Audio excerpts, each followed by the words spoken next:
El día de hoy vamos a continuar con este último ciclo de conferencias denominado Viernes de Ciencia en la USFX. El día de hoy nos van a acompañar dos profesionales que son pares revisores en revistas indexadas. En primer lugar vamos a tener al profesor Fernando Barrios Aguirre y seguido vamos a tener la conferencia por el profesor Carlos Graciano Gallego. Entonces, empezaremos el día de hoy. Voy a presentar a nuestro primer conferencista. Bien, el profesor Fernando Barrios Aguirre es economista graduado con honores de la Universidad de Cartagena, es magíster y doctor en economía de la Universidad de los Andes. Cuenta con más de 10 años de experiencia en docencia, investigación y gestión académica. Su trayectoria se centra en el análisis económico y la innovación, con énfasis en la productividad y el desarrollo tecnológico en países emergentes, teoría macroeconómica e historia económica. A lo largo de su carrera, ha contribuido al fortalecimiento de la investigación académica mediante la publicación de artículos en revistas indexadas Q1, Q2 y Q3, así como en colaboraciones interdisciplinarias. Ha liderado proyectos relacionados con innovación empresarial, financiación pública y dinámicas tecnológicas, aportando evidencia valiosa para la toma de decisiones en el sector manufacturero y de servicios. Entre sus principales logros se destacan acreditación internacional de programas académicos en ciencias económicas y administrativas, incremento en la producción científica y participación en convocatorias competitivas, y reconocimientos académicos por desempeño sobresaliente e impacto investigativo. Su experiencia incluye ser evaluador de manuscritos para revistas científicas y proyectos de investigación tanto nacionales como internacionales. Además, posee habilidades avanzadas en el análisis de datos con herramientas como Stata y R, lo que permite implementar metodologías cuantitativas y cualitativas para resolver problemas complejos. Como profesional, está comprometido con el desarrollo de estrategias que impulsan la calidad académica, fomenten la innovación y fortalezcan las capacidades de investigación en instituciones educativas. Su objetivo es seguir contribuyendo al crecimiento del conocimiento y a la formación de nuevas generaciones, promoviendo el impacto positivo en la academia y la sociedad. El doctor Fernando Aguirre Barrio es revisor en revistas como PLOS ONE, Sage Open, Social Science and Humanities Open, Structural Change and Economic Dynamics y Technological Forecasting and Social Change. Entonces es mucho gusto para mí haber introducido al profesional, por lo cual le cedo la palabra, doctor Barrios. Muy buenas tardes para todos. Un agradecimiento a la Universidad Mayor Real y Pontificia de San Francisco Javier de Chiquisaca, al doctor Alan por también un agradecimiento y al doctorado en Dirección Estratégicas de Negocios y Finanzas Corporativas. Un agradecimiento por esa invitación que para mí me llena mucho de orgullo, pues eh, favorecerles e invitarles a ustedes a seguir en el mundo de la investigación. Yo me voy a concentrar en el día de hoy en hacer una presentación que se realiza con base en la experiencia que a lo largo de los años me ha dado ese también privilegio de ser revisor en revistas científicas, en ser par evaluador, en contribuir al conocimiento a nivel internacional. Mi conferencia se titula Consejos prácticos para redactar artículos científicos. Me voy a concentrar en cuatro aspectos. En el primero voy a presentar un preámbulo en el proceso de redacción de artículos científicos con una historia que a mí me gusta mucho contarla para manifestar unos principios básicos del quehacer en la investigación, soportada pues en la redacción de artículos científicos, como de acuerdo a la experiencia, siendo par revisor y también sometiendo artículos, cómo es el proceso de publicación. Luego nos concentramos en elementos de la búsqueda de la pregunta, investigación y refinamiento. Y finalizamos con unos consejos muy prácticos para la redacción en las secciones de un manuscrito. Como bien lo manifestó el doctor Alan, yo soy economista y magíster y doctor en economía. Tengo el rol de ser docente, investigador y evaluador de revistas científicas y de proyectos ante el Ministerio de Ciencia y Tecnología en Colombia. Trabajo los temas de innovación y productividad en la industria manufacturera. Ya estoy explorando servicios. Tengo experiencia en docencia e investigación y por el perfil de mi profesión tengo un sesgo hacia los métodos cuantitativos. Además, soy revisor de algunas revistas en el contexto internacional, revistas prestigiosas de alto impacto y de cuartiles específicos para un proceso de investigación relacionado con estudiantes de doctorado, con doctores y, ¿por qué no?, con estudiantes que quieran iniciar en el mundo de la investigación. En términos de el insight, mi visión, lo que a mí me gustaría investigar de aquí a 20 años, está relacionado con estas cuatro cajitas que van desde la decisión que tienen las empresas para innovar, cómo eso requiere una serie de recursos en tiempo, en dinero, en recurso humano, y a partir de ello, cómo se generan unos aspectos tangibles llamados la innovación tecnológica y no tecnológica, que al final del día pues tiene un efecto muy importante, es incrementar la productividad que tanto nos hace falta en Latinoamérica a través de el reconocimiento que tienen los consumidores de ese nuevo producto, a través de ser más eficientes y a través de un buen manejo en los costos.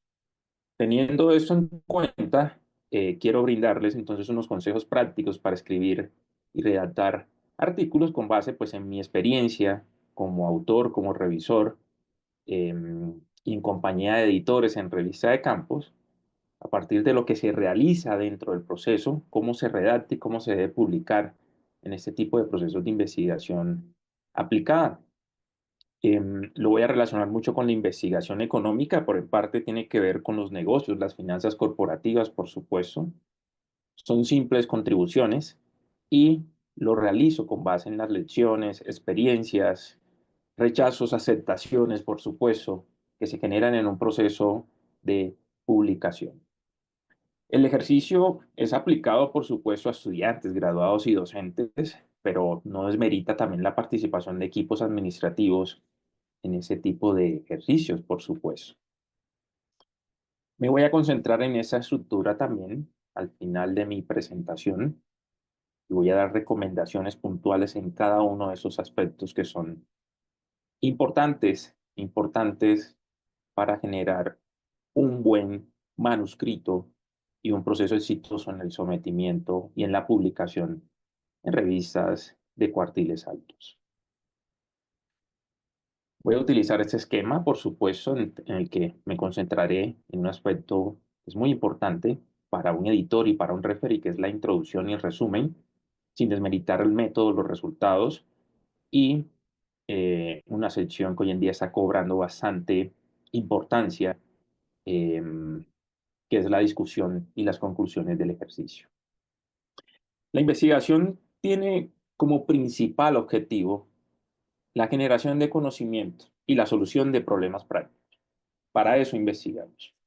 Sin embargo, hay que pensar la investigación como un proceso en el que hay, por supuesto, de forma rigurosa, diferentes etapas.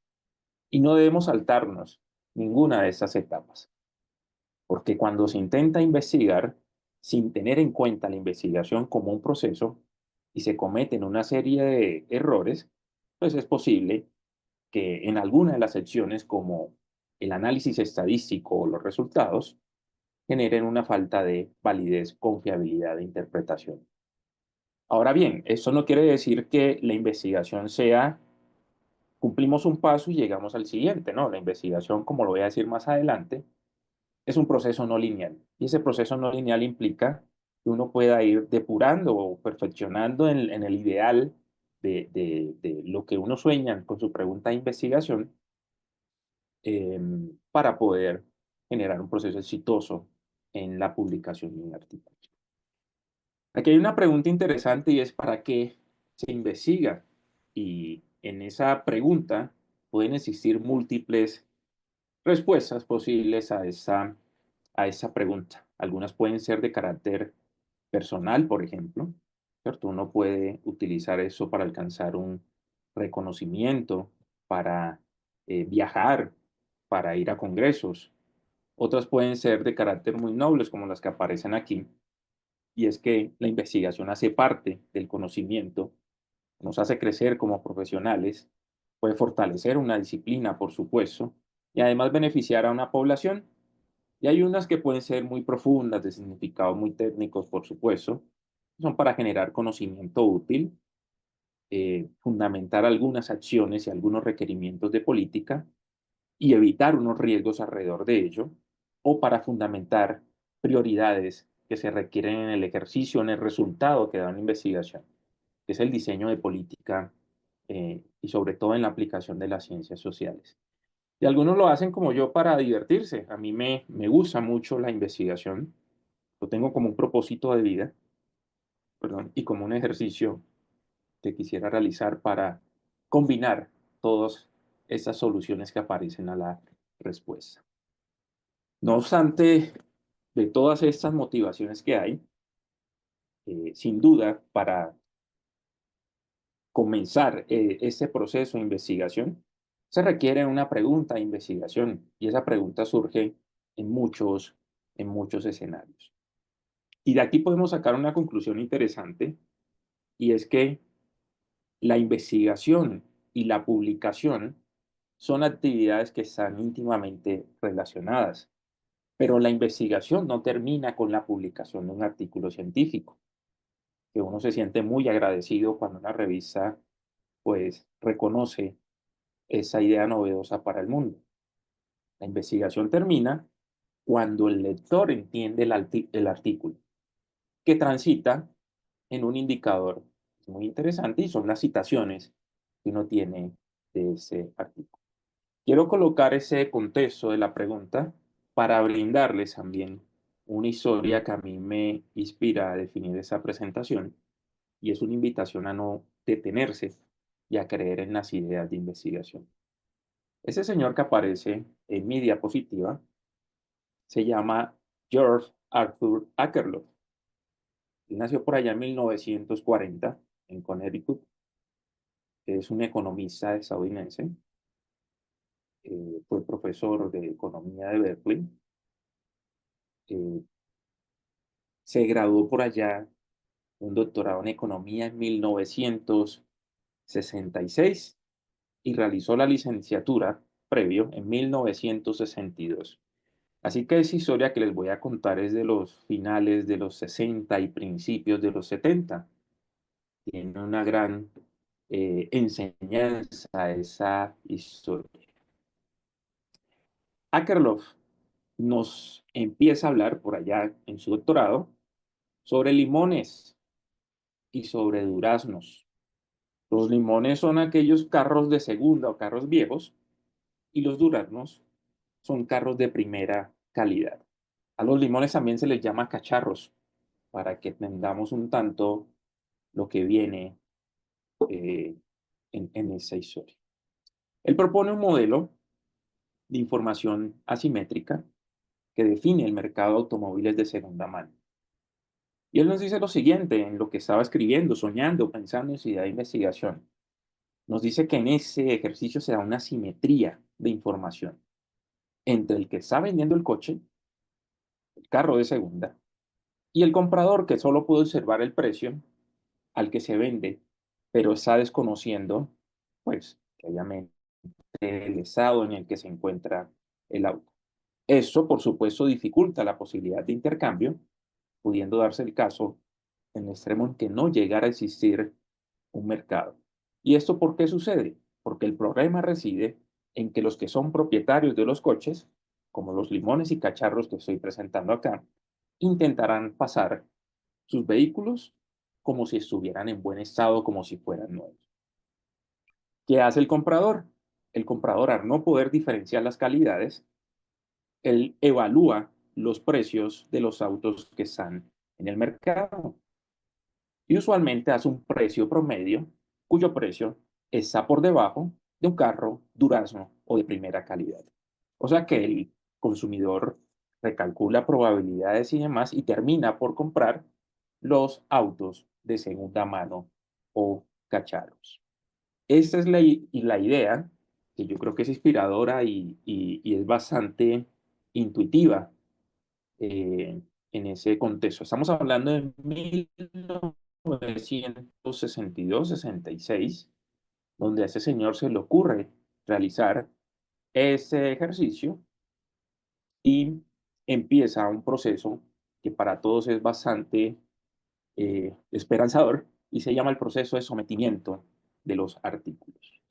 Akerlof empieza con un primer sometimiento en la revista The American Economic Review, que diría que es la revista más prestigiosa en términos económicos, y le rechazan el documento y se lo rechazan por trivial. De hecho, le hacen una carta muy fuerte donde le dicen pues que prácticamente ese documento no sirve. Luego lo somete a The Journal of Political Economy y se lo rechazan por incorrecto, argumentando que si esa idea que él propone fuera correcta, entonces no se podrían comercializar bienes. The Review of Economic Study también le hace una crítica muy fuerte, se lo rechaza por trivial e incluso le dice que el paper es incorrecto. Akerlof somete en el primero, segundo, tercero y consigue un rechazo de la idea. Solo en el cuarto intento, el Quarterly Journal of Economics, se publicó ese artículo que tiene como nombre The Market for Lemon, Quality, Uncertainty and the Market Mechanism, por allá en 1970. En 1970. Hoy en día, ese artículo es uno de los más citados en la teoría económica moderna y es el artículo de economía más descargado en todos los tiempos. Más o menos tiene alrededor de unas 40.000 citas ese artículo y ha influido profundamente en economía, en la organización industrial, la macroeconomía y la teoría de contratos, por supuesto. Eso me lleva a pensar en 5 principios básicos que me gustaría compartir con ustedes en ese diálogo. Y quiero que los tengan muy en cuenta porque es muy importante para el proceso de investigación aplicada que transita a la publicación de un artículo científico. El primer principio es que estudiemos lo que nos interesa. De lo contrario, no lo vamos a trabajar lo suficiente y no le vamos a colocar todo el interés del mundo, toda la pasión. A veces investigar es una pasión, es un estilo de vida.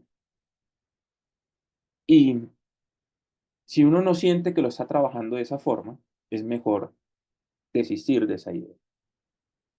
Lo segundo, muy importante, hablar con la gente sobre investigación todo el tiempo. No hay que ser ni tímido ni humilde para presentar una idea. Tal vez asistiendo a conferencias, a seminarios, uno puede hablar mucho más del tema. Pero también yo sugiero que hablen con la gente del común sobre la investigación, que manifiesten el interés de la investigación. Y si la gente del común no las entiende, creo que estamos cumpliendo el objetivo. El tercero es que seamos como Akerlof. Hay que ser persistentes y no desanimarse en la idea. Hay que aceptar estos rechazos como una reflexión, no como algo malo. Hay que esperar y aceptar ese rechazo, por supuesto, asumirlo como un aprendizaje sin ningún reproche. Y es un consejo que yo doy desde mi experiencia, porque es posible que uno se sienta eh, muy mal porque le rechazaron un artículo y tome represalias escribiendo o dando una respuesta frente a ese rechazo. Más bien tomémoslo como un aprendizaje. El cuarto es que la perfección es un estándar que no se puede lograr. Todos quisiéramos hacer el paper de Akerlof, el de las 40.000 citas, pero hay alguien en Cafarnaún, en Pekín, que tiene la misma idea y ya la va a publicar. Pero lo que sí es cierto es que el tiempo que uno invierte en el desarrollo de la idea que transita un artículo de calidad refleja, digamos, un caso exitoso en términos de la publicación del idea. Y un último consejo es que el proceso de investigación no es lineal. Sé que la investigación tiene unos procesos que transita hacia la publicación de un artículo, pero es que yo me puedo devolver de secciones del artículo. Tal vez el método que elegí para complementar mi idea no es el adecuado y tenga que cambiar el resumen, la introducción e incluso los resultados. O tal vez haya soñado que la hipótesis es la que yo me imagino, pero los datos que estoy tomando, pues, al complementar esa idea me digan todo lo contrario. Estos son los principios básicos que yo quisiera contarles en el día de hoy. También, y se nota mucho al momento de someter un artículo a la hora de evaluarlo, hay que pensar que la investigación es diferente al análisis. ¿Por qué? Porque para la mayoría de los científicos, hacer modelos, resolverlos y tomar unos datos, pues a veces nos resulta divertido. Pero eso por sí solo no es investigación. Y yo insisto mucho en mis tutorías de doctorado, de pregrado y demás, en que la investigación es lo que viene a continuación. Es contar una historia. Contar una historia para cualquier público, académicos, formuladores de políticas, estudiantes. Sí, el análisis es una parte importante, pero es una parte pequeña en la investigación. Y la mayoría de los investigadores olvidan esa parte.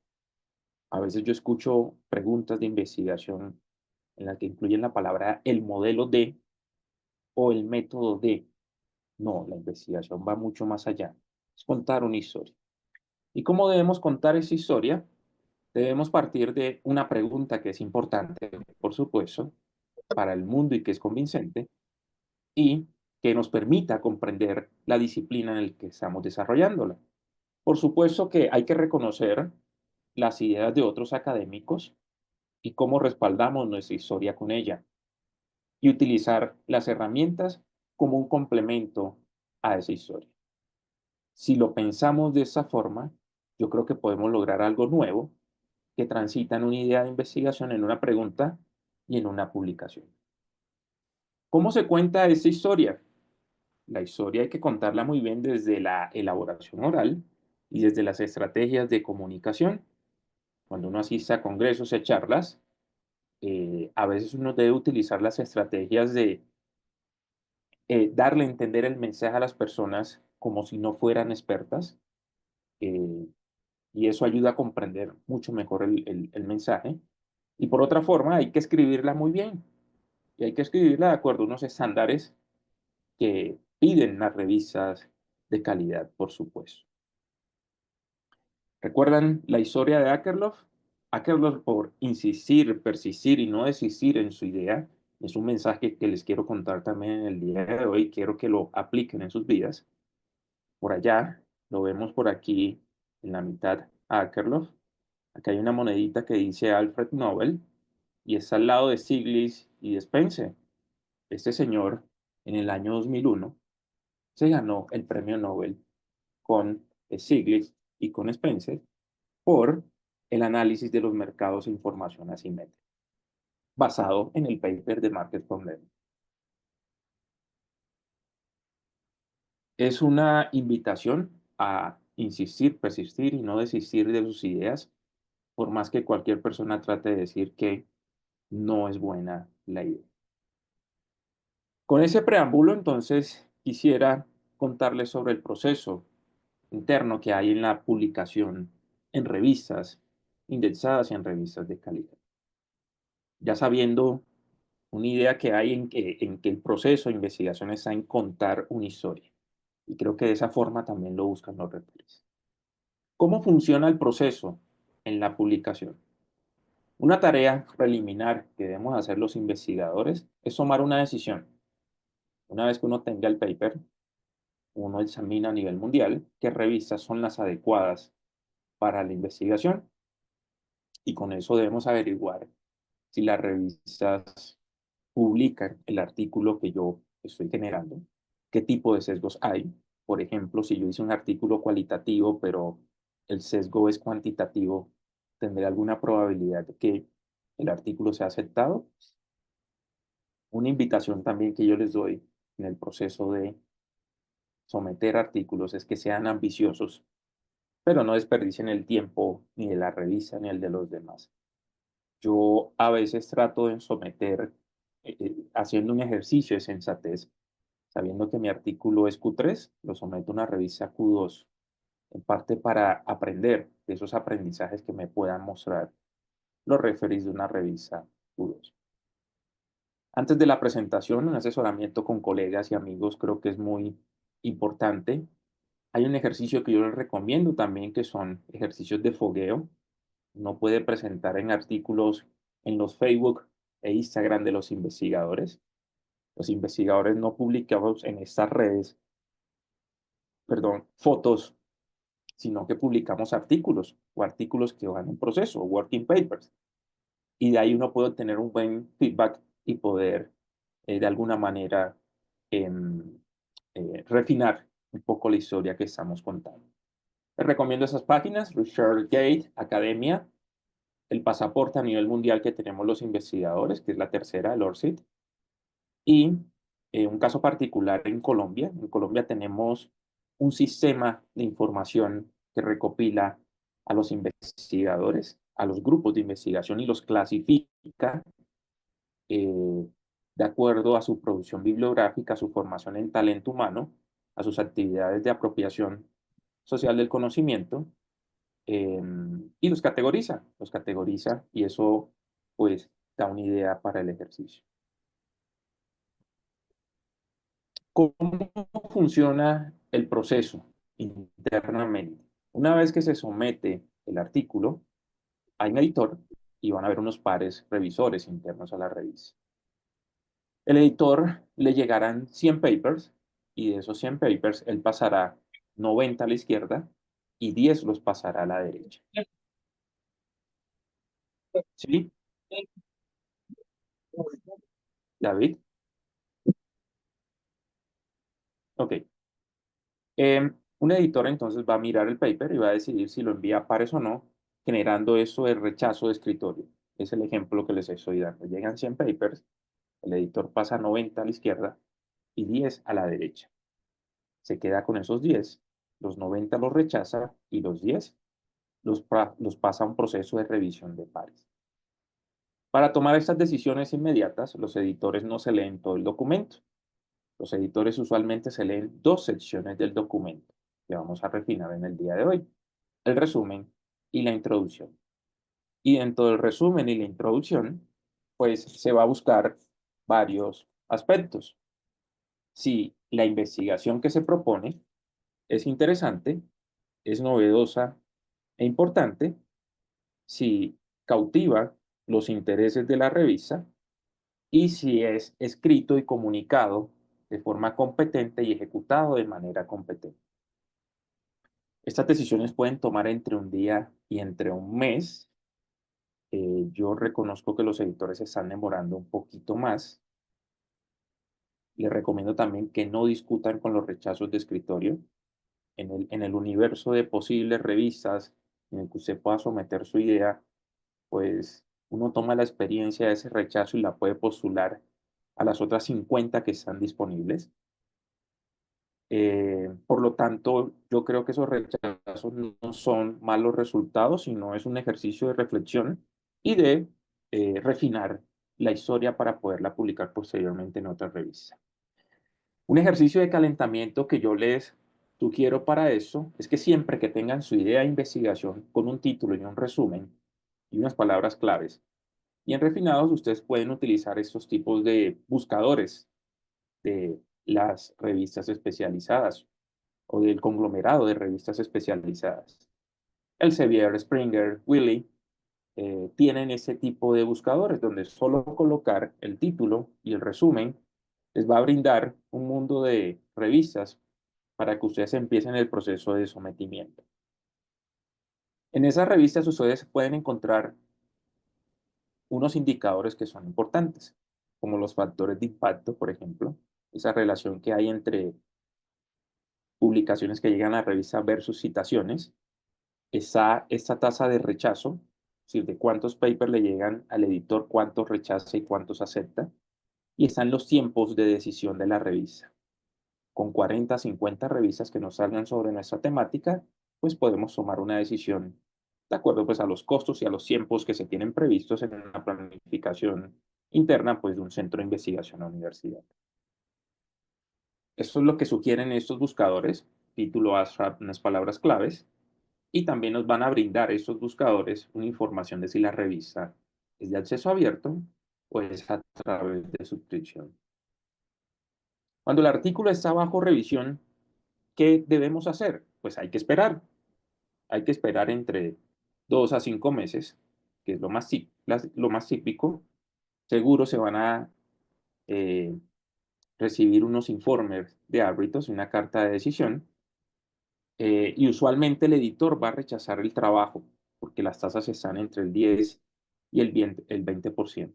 Y si no los aceptan, seguro nos van a enviar muchos comentarios hasta refinar una versión que considera el editor y los referees que son adecuadas para publicar en la revista.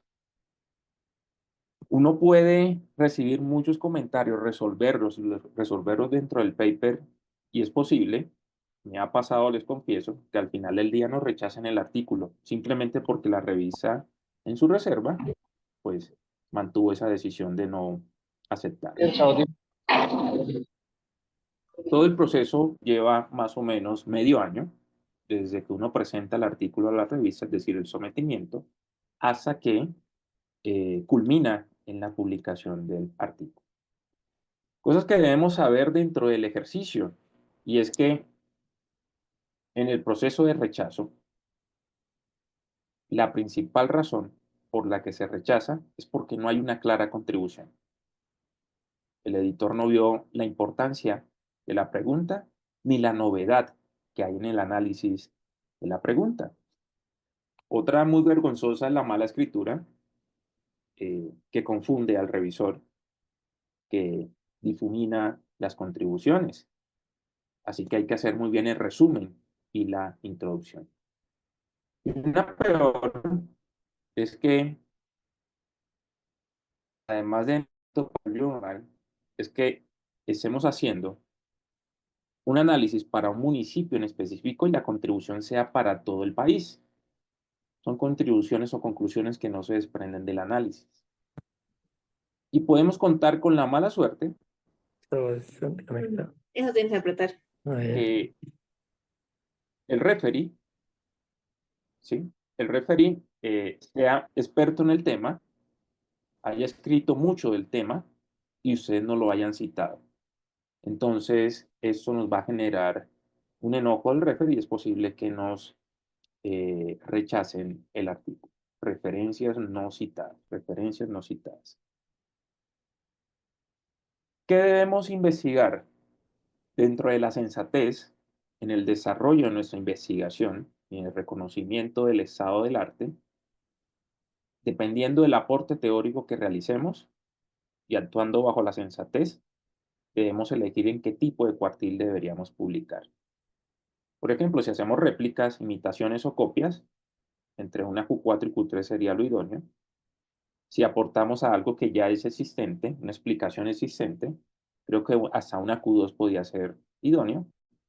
Y si es algo nuevo, bien sea en teoría o en determinantes, moderadores o mediadores, una revista en el cuartil 1 es la más adecuada. Una vez entendiendo el proceso de publicación en las revistas, sabiendo lo que funciona internamente, el punto de partida para un investigador es generar una buena pregunta de investigación. Y las preguntas de investigación parten de eso. Para hacer interesante la investigación, debemos partir de la premisa de que a las personas no les importa lo que estamos investigando. Y uno siempre tiene desde la forma oral 2 minutos para hacerlos cambiar de opinión. Y una forma para hacerlos cambiar de opinión es que el mensaje llegue a cualquier público. Un buen experimento que yo realizo previo a desarrollar una investigación, o un manuscrito más bien, es convencer a un amigo colega de una manera muy práctica de que mi investigación es importante. Y lo mismo a mi abuelo, convencer a mi abuelito que la investigación también es interesante e importante. Si yo lo logro entre esos dos públicos, créanme que estoy por buen camino. Y esto se amplía cuando uno quiere presentar la investigación, por ejemplo, va muy convencido desde su área de experticia, que la va a explicar bien, y se encuentra con un público diferente. Como en mi caso, a mí me pasó que yo llevaba unos modelos econométricos, un modelo estructurado y demás en el ejercicio para contar como complemento a la historia que quería contar, creyendo que el público era de economistas y me encontré con abogados, con médicos, con biólogos y eran 500 personas. Entonces tocó venderla bajo la estrategia del abuelito, convencerlos a través de una persona que no es experta en el tema de que mi investigación fue interesante e importante. Yo les recomiendo este ejercicio para sus vidas, que preparen la idea de investigación y en 2 minutos puedan convencer a alguien con tecnicismo y sin tecnicismo que esto es muy bueno. Sigamos con la pregunta de investigación. ¿Y qué es lo que hace buena una pregunta de investigación que transita fácilmente a un documento, un manuscrito? Su importancia, por supuesto. También que sea controvertida o desconcertante. Y a su vez que el tema implique grandes beneficios sociales, que genere una respuesta desde los beneficios sociales de una comunidad, de una población en específico. Uno puede ir refinando la pregunta con estas declaraciones como me pregunto si es interesante que puedan suceder estas cosas. Y si uno no puede convencerse de que la pregunta cae en una de estas categorías, importante, controvertida, un resultado que implica grandes beneficios sociales, es posible que uno necesite una nueva pregunta, por supuesto. El propósito de generar una investigación es contribuir, generar impactos, ¿no? Y generar impactos, pues, tiene un espectro muy diferencial desde una población o puede ser desde una organización, etcétera, etcétera.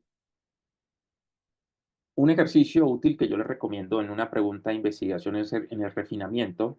Es una pregunta que va a tener menos de 25 palabras y que pueda fácilmente transitarse hacia un formato de sí y no. Eso de transformarla en un formato de sí no es interesante para escribir el primer párrafo que debe ir en las conclusiones. ¿Dónde conseguimos preguntas de investigación? Por supuesto que en el mundo real, ¿cierto? De experiencias personales, o mirando la prensa, la TV, la radio, el internet, yo creo que podemos encontrar buenas preguntas. Otra pregunta es a través de la literatura, y parte de un ejercicio de literatura puede ser, y si uno tiene tiempo, por supuesto, hacer previamente un artículo de revisión sistemática, un documento de revisión sistemática.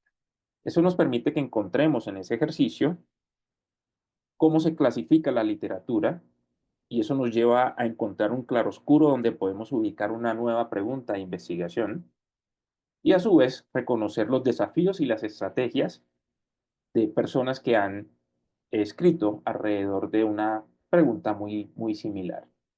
La intención es eso, buscar lagunas del conocimiento a partir de la literatura, buscar en revistas y generar unas preguntas o que sean controvertidas o que no se hayan resuelto o contestadas de forma incompleta.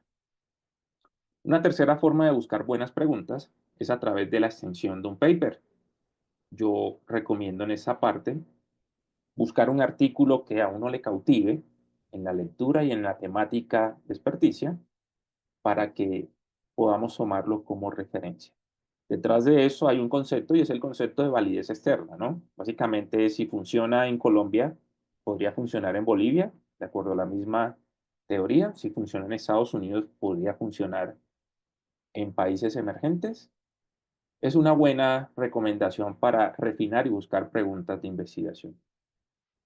Y una última es mirar por fuera de la caja, por fuera de nuestra disciplina, por supuesto, a ver qué tanto podemos aportar desde nuestro ángulo disciplinar a otras profesiones y poder generar, digamos, contribuciones desde la escritura de un manuscrito. Detrás del escenario de esta consecución de preguntas, siempre recordar las ventajas comparativas que tenemos en nuestras profesiones, a ver si podemos ofrecer algo nuevo o único interesante, novedoso, que permita cautivar a un editor y a unos referees dentro del contexto de la escritura del manuscrito. Algunos pensamientos adicionales sobre la pregunta de investigación y que se ven en el rechazo de escritorio es que nos ofrecen nuevas ideas o a veces no se encuentra la contribución em, desde la historia, sino más bien desde la técnica, el modelo o la habilidad. Hay que evitar eso y más bien concentrarse en la historia que pueda solucionar los problemas, en la controversia, en lo novedoso. Me he encontrado también en algunas tutorías que hay preguntas, como les había dicho, asociadas con eso, ¿no? Si aplico un nuevo modelo econométrico para estimar la relación entre X y Y, o qué sucede si cambio una suposición en el famoso modelo X. Esas no son buenas preguntas de investigación. Por el mismo sustento de investigar es contar una historia y los métodos y modelos son complementos a contar esa historia. Y sí ha pasado muchas veces en los rechazos como par evaluador, encuentro ese tipo de preguntas ya a niveles de investigadores para postulando sus investigaciones en revistas de calidad. Contribución siempre, la contribución, la novedad, la controversia, sustentado por supuesto en lo que han hecho otros autores, puede ser posible para hacer una muy buena pregunta de investigación. Un mensaje final a todo eso, previo a la preparación de un buen documento, es que generemos un ejercicio estilo elevator pitch. Y ese ejercicio estilo elevator pitch va a tener unas respuestas inmediatas que se asocian con secciones que tiene el documento. Y yo les aseguro que realizando eso, fácilmente se puede transitar a la escritura de un manuscrito ideal para una revista en cuartiles Q1, Q2. Una buena pregunta con menos de 25 palabras, con una transición hacia el formato de sí y no, y buscar unos elementos necesarios para construir una sección que es importante, que es la introducción. ¿Por qué el tema es importante? Porque alguien como mi abuelito puede decirme que eso es interesante, porque vale la pena el tema, qué hay nuevo en el trabajo, reconocer qué enfoque vamos a utilizar, cuántico, álido, mixto, por supuesto, con qué datos, cuál sería el resultado más importante y qué tan novedosa es la pregunta de investigación. Créanme que si uno da unas respuestas inmediatas a eso, y me refiero a descripciones de 2 o 3 párrafos, de 1 o 2 párrafos, perdón, en cada una de estas respuestas, logramos fácilmente transitarlo a un manuscrito, a un manuscrito. Les recomiendo esos 9 pisos de nuestro elevator pitch y lo podemos transitar fácilmente a las secciones del manuscrito. Quisiera finalizar con eso. Voy a dar unos consejos muy prácticos, nuevamente de acuerdo a la experiencia como revisor y sometiendo artículos, de qué es lo que debemos escribir en cada una de esas secciones. Y empecemos por el título y el resumen. El título siempre tiene que ser atractivo y relevante, siempre debe enganchar a la audiencia, pero yo tengo 2 extremos frente a un consejo que les puedo dar en el título. Y es que lo podemos hacer similar a lo que proponemos en nuestra pregunta objetivo de investigación, o podemos generar controversia y novedad alrededor del título. En el primer extremo, para mí es muy útil porque cuando uno busca sobre el tema en cualquiera de los buscadores o inteligencia artificial, uno se va con unas palabras claves que idealmente, pues si están en el título, saldría mi artículo en la primera búsqueda. Pero también cautiva el nombre, cautivan nombres diferentes y puede ser muy atractivo y enganchar a una audiencia en términos de la lectura. Hay que jugar con eso. Yo juego siempre con el primer extremo para ser muy práctico y coherente con mi objetivo y mi pregunta de investigación. Después del título está el resumen, o las palabras claves, perdónenme. 5 palabras claves como máximo deben estar. Si queremos publicar en un documento con un perfil de economía y una clasificación específica, Y el resumen yo lo recomiendo en máximo de 150 palabras. Porque hay revistas que piden 100, hay otros que piden 200. Vamos a hacer un promedio 150 palabras. Este resumen, ¿qué debe tener? Debe tener en primera mano esta oración, ese documento, esta investigación se enfoca en y colocar el objetivo general. La siguiente oración es, ese objetivo es desarrollado y estimado a partir de, y se coloca el método cuántico y omiso que se haya utilizado. Posteriormente, ¿qué indicaron los resultados y qué recomendamos a partir de los resultados? Se finaliza con una oración que resalte la base de datos secundaria, primaria que se haya utilizado y el periodo. Creo que con eso un editor puede tomar una buena decisión en la novedad, controversia y en el aporte a la ciencia que pueda hacer un artículo. Usualmente se pide en español y en inglés. Hay revistas, por ejemplo, que lo piden y que ayudan ellos también a redactarlo en español, en inglés, portugués, en chino y en ruso, para tener un espectro, un público mucho más amplio. En el inglés también son 6 párrafos, concentrados primeramente en el verbo, segundo en el componente y resultados. Uno puede hablar en primera persona en inglés en el resumen, como en el I will show that, y colocar el resultado principal. Y se finalizan también con las recomendaciones y la data y el period, pues que uno esté utilizando en el ejercicio, con información primaria y secundaria, pues lógicamente. Este es un ejemplo de un paper que fue publicado en abril del 2025, en el que yo estaba explorando eh, fenómenos multiculturales y eh, conserva la estructura, de acuerdo a mi experiencia, que les estoy brindando para realizar este ejercicio. Objetivo, con qué método lo desarrollé, qué estoy verificando en el resultado, los principales resultados, la data y para qué serviría como un resultado de política en el ejercicio. La clasificación YEL es una clasificación con letras y 2 números que ubican o clasifican el campo de la economía que estemos utilizando. Así como tenemos 5 palabras claves, máximo 5 clasificaciones YEL podemos utilizar en este ejercicio. En términos de la introducción, mi sugerencia es que se concentren mucho en la introducción. La introducción es a menudo con el resumen la única parte que se lee un referee y que se lee con detalle un revisor de manuscritos, con el resumen y con la introducción. Y ahí se toman decisiones, se toman muchas decisiones. Si hay un rechazo, si hay una aceptación con comentarios, si hay una aceptación sin comentarios del documento. Y hay que concentrarse muy bien en ella. Yo les voy a brindar hoy una fórmula para realizar una muy buena introducción. Y uno puede utilizar en la introducción, inspirarse en lo que han escrito otros autores, en el estilo más bien, más no en copiar y pegar algunos párrafos de otros autores. Y si previamente uno ha hecho el elevator pitch, puede transitar algunos de esos párrafos hacia estos 6 que les voy a recomendar a continuación.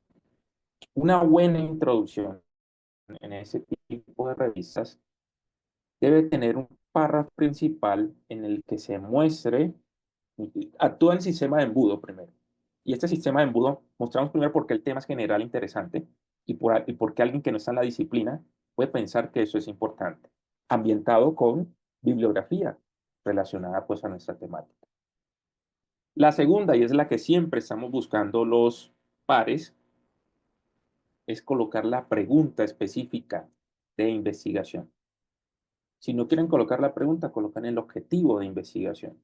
Este documento aborda, explora, y no esperen tanto para colocar esa pregunta. Y ambientarla en ese párrafo con bibliografía. Una vez que uno presenta generalidades y la pregunta, un tercer párrafo puede ser alrededor de la contribución o valor agregado. Yo recomiendo dentro de esa fórmula 3 contribuciones que ustedes puedan hacer y que estén relacionados con lo que han leído. Eso permite al editor y a los pares decir que el documento es nuevo y novedoso y que va a ser importante para el conocimiento. Un cuarto párrafo es mostrar qué hace exactamente el documento en términos de la herramienta, el método, el enfoque que están utilizando. Ojalá se haga una crítica a los modelos, enfoques que se hayan utilizado previamente en otras investigaciones similares y que nosotros podamos proponer uno nuevo. El quinto párrafo se centra en los resultados y ojalá estos resultados sean con números, con diseño de política y expresen el hallazgo más novedoso e importante que tiene el documento. Miren que en eso estamos respetando la estrategia de contar la historia y de soportarla con unos resultados al final. Y siempre se cierra esa introducción resumiendo, mostrando cómo organizamos el paper. Algo así como, esta investigación se estructura en X partes. La primera es esa introducción, la segunda, el estado del arte. Posteriormente hablaremos de los resultados con unas discusiones y conclusiones. Siempre se finaliza con ese párrafo. Es una fórmula que yo les recomiendo, Y ya cuando uno es experto en la escritura y en la revisión, uno le puede agregar o quitar cosas, uno le puede, uno puede incluso en la lectura de muchos documentos tomar una decisión y manifestar en un comentario como revisor que hace falta una de estas partes en el documento, por supuesto. ¿Por qué? Uno se encuentra con ese tipo de problemas al leer una buena o una introducción. Se promete mucho, se está haciendo para un municipio en específico y se da una conclusión, un resultado sobre Bolivia, y eso puede ser eh, delicado. Prometen mucho o prueban y cambian. Se espera mucho para formular la pregunta. Ojalá en el primero o segundo párrafo esté la pregunta de investigación y cansar al lector, al editor, de lo que ustedes están contribuyendo y además de la contribución, en la importancia que tiene esa contribución en el ejercicio de esa nueva idea frente a lo que se ha dicho en el estado del arte. Son recomendaciones también que les doy para esa parte porque se suelen cometer eh, a través de esas revisiones de artículos científicos. Entonces los elementos claves que deben estar en la intro son la pregunta, un breve estado del arte que motive la investigación, contribución y más contribución, donde se muestre la diferencia con la investigación y las secciones del documento. Me quedan unos pocos minutos, pero quiero mostrarles rápidamente eh, las secciones que nos hacen falta. Una es el estado del arte y revisión de la literatura. Una recomendación para el estado del arte y la revisión de la literatura que me encuentro frecuentemente en tutorías y en las respuestas que me han dado en el proceso de sometimiento, y es desde cuándo uno coloca literatura y hasta dónde. Más bien les doy la respuesta hasta dónde. Hasta el último día, que podamos contar con la suerte que a ese último día el referee que nos va a revisar el paper publicó un artículo y no lo colocamos dentro del ejercicio. Entonces, hasta el último día de sometimiento, revisar. ¿Y desde cuándo? Pues aquí no hay consenso todavía, pero mi recomendación es que desde cuando ustedes se los permita eh, el estado del arte que puedan reflejar en la búsqueda de su pregunta. Por ejemplo, yo trabajo innovación y productividad y para mí es fundamental citar a Schumpeter 34, Schumpeter 42, en el ejercicio de la definición de por qué la innovación contribuye a la productividad. Em, Recomendación para hacer un estado del arte y no morir en el intento. Yo creo que se puede hacer de esta forma. Debe existir una literatura que inspire el desarrollo, una combinación entre la literatura nacional e internacional más relevante, y utilizar este esquema. Hoy en día, las publicaciones en las ciencias de los negocios, finanzas, economía, administrativas y financieras nos están pidiendo una serie de caracteres por la dinámica que tiene la lectura hoy en día de documentos de investigación. Transitándolo al plano de páginas, más o menos entre 12 y 10 páginas son las recomendables para un artículo en nuestras ciencias. Y en medicina ya van por 8 o 10 páginas. Para no hacer tedioso esa parte del estado del arte y no dar un resumen de cada paper que uno se lee, y a eso me refiero que uno se puede leer entre 200, 500 papers y decantar en una revisión sistemática, uno utiliza ese propósito de la revisión sistemática y es el esquema de clasificación de la literatura.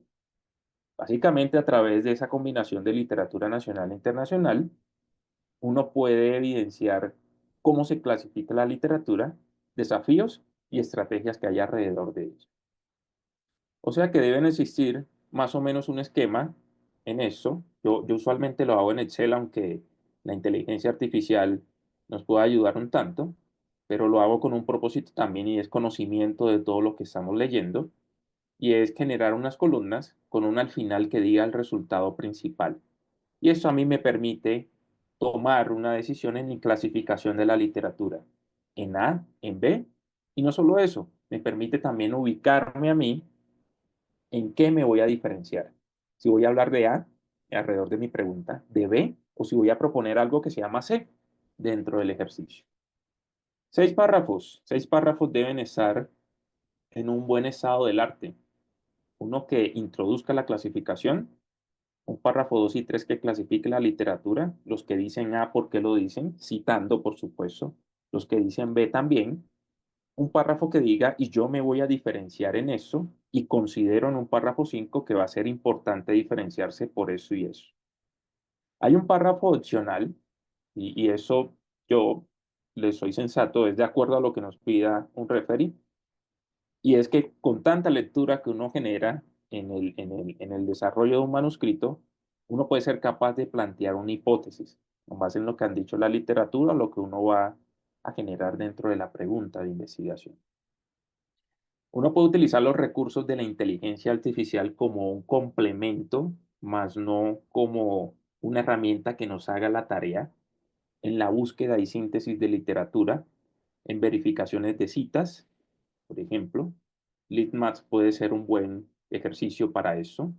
En la revisión sistemática hay varias opciones en inteligencia artificial que nos pueden ayudar, pero la idea es hacerla de manera particular para obtener un conocimiento en los desafíos, estrategias y clasificación. Y en la escritura y análisis de texto, pues pueden ser muy, muy interesantes. Para el caso de la bibliometría, que complementa un poco la revisión bibliográfica, lo sistemático del estado del arte, también hay algunas inteligencias artificiales que nos pueden dar una manito en la tarea. Bien, en estos últimos minutos quisiera mostrarles en la parte de resultados que debemos hacer. Hay que hacer unos muy buenos gráficos, unas muy buenas tablas. Los que aparecen en la parte derecha fueron gráficos que se desarrollaron posterior a un comentario que hizo un referee. Esto lo he sacado de papers como el de Kleman y Danielson. Los que aparecen en la derecha pues son mucho más claros, por supuesto, y más concentrados en el objetivo del estudio. Incluso son más claros para reflejar altibajos que tienen las variables de interés. El resumen de esa parte de tablas y gráficos es que la presentación importa mucho. Los datos nos sirven para contar la historia, nos reducen el desorden de la historia que estamos contando y son interesantes para transmitir información en el complemento de lo que queremos brindar en términos de nuestra idea de investigación.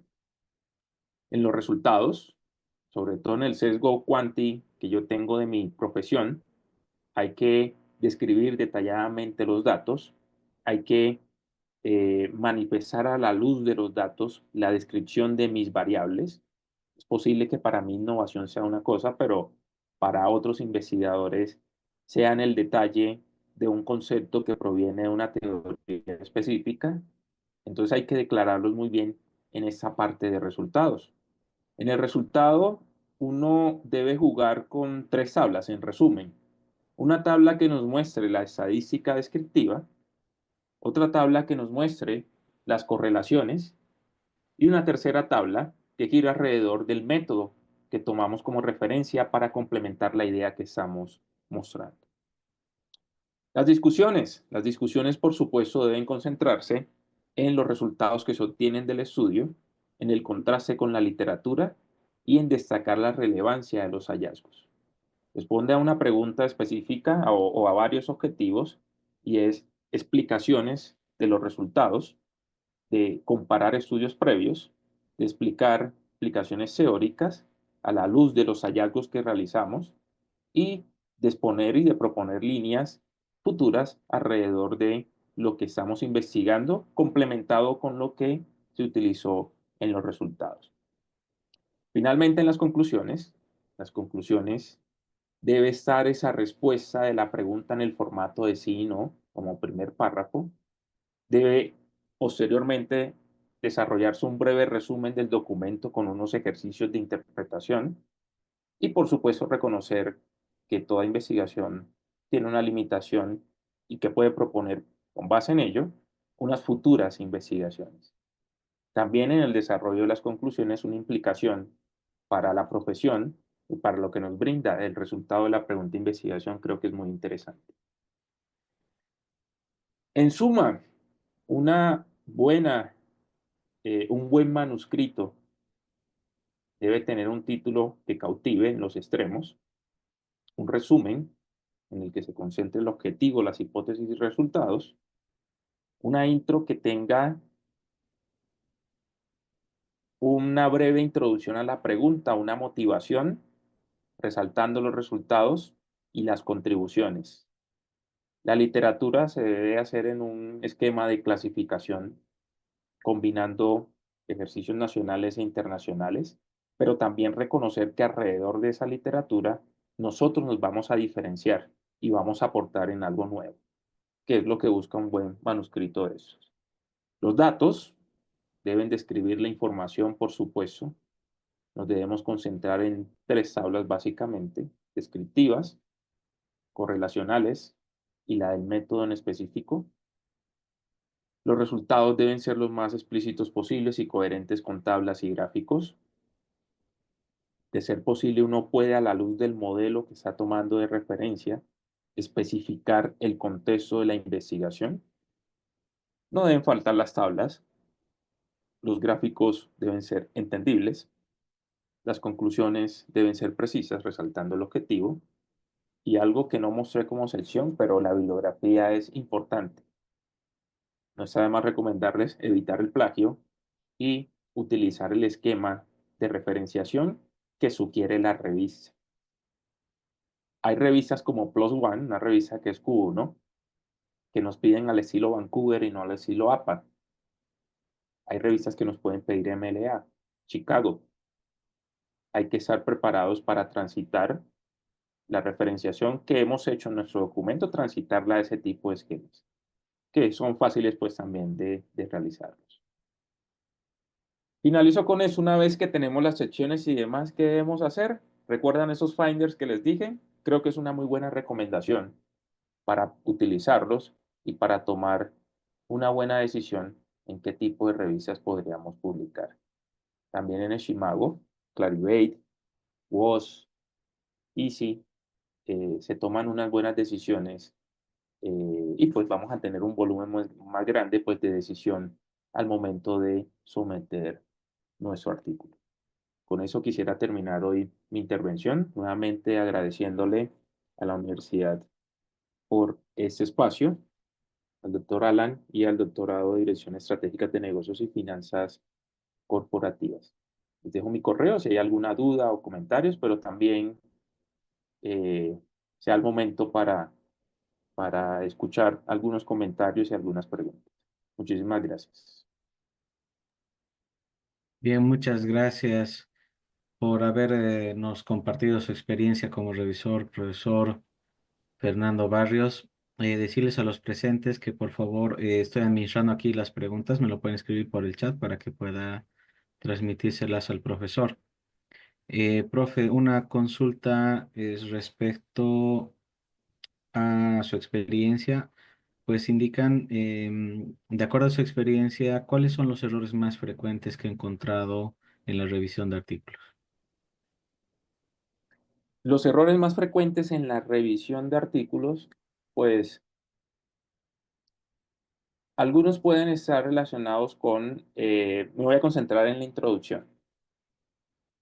Algunos están concentrados en las referencias bibliográficas más actualizadas, otros en la forma de abordar la pregunta de investigación con los resultados que se muestran en el ejercicio. Eso que yo hablo de la ambición que tienen algunos estudios que lo hacen estrictamente un municipio y que transitan después a explicar el país. Eso es un error bastante frecuente. Y otro error también está en la traducción de la idea de investigación a un idioma de mayor auditorio, como es el idioma inglés. Creo que ahí están las bases en eso. Y uno principal también podría ser en esa búsqueda de la novedad, lo controversial que sugiere un artículo. Creo que ahí se podrían concentrar la mayoría de comentarios, e incluso errores que suceden al momento de hacer una revisión. Muchas gracias, profe. Tengo otra consulta. ¿Qué recomendaciones daría usted para el parafraseo? Esto con respecto, pues, a las verificaciones que se dan por los software de integridad académica para no caer en, digamos, en una extracción muy similar respecto a otra fuente. Sí, para el caso del parafraseo, yo creo que em, en términos de los artículos científicos, simplemente utilizar el esquema de referenciación ideal para eso, que no sean tan extensos los parafraseos en el ejercicio, y que más bien sean las ideas que provienen de la escritura, pues, del investigador. Uno como investigador, al momento de redactar un artículo, siempre presiente que lo que está diciendo, dado la lectura previamente que uno ha hecho, lo ha dicho otra persona. Pequemos por exceso y no por defecto en eso. Si uno presiente, pues que lo ha dicho otra persona, simplemente se referencia o se cita en el artículo. Creo que esa parte. Yo no recomiendo que textualmente se coloque el párrafo que dijo otro autor, sino más bien utilizar ese parafraseo y que sea muy corto para no cometer el plagio que define un sistema como Turnitin y demás. Listo, profe. Y tengo otra consulta. Indica, la revisión por los editores de las revistas lleva bastante tiempo. ¿Qué medidas debemos tomar mientras esperamos respuestas? Porque muchas veces se puede tardar un año o, bueno, más tiempo, ¿no? En la publicación. Sí, yo fui muy flexible al decir que era entre 1 y 4 meses, pero eso sí es frecuente.